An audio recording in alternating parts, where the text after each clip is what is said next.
دوستان من ماهی هستم. اومدیم ماینکرافت. حالا میفهمین قضیه در چه حاله. اوکی بچه ها میخوای کمکم کنید لطفاً.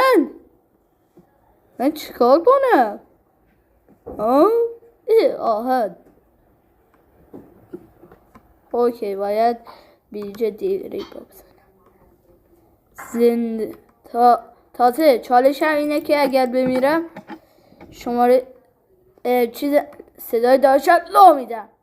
اوکی خب نمودم. بیج دریبلو زدم.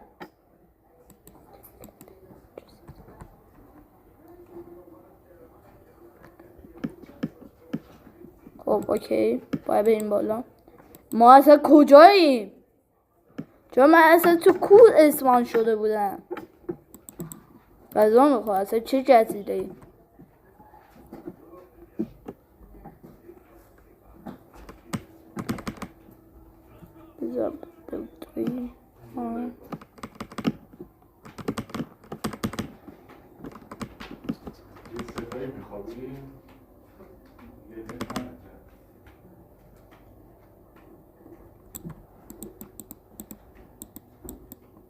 رسیم چوب.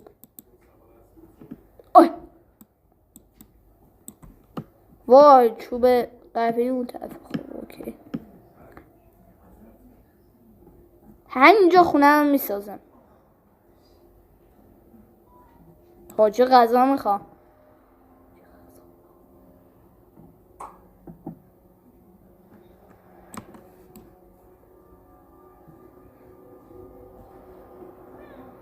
بله بسیار زیباست. بله یک کرافتی تیبل ساختیم. نوبت استفاده است.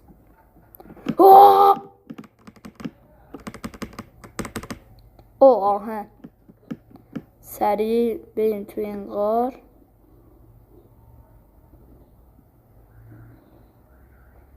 احساس کردم بریم. چیه؟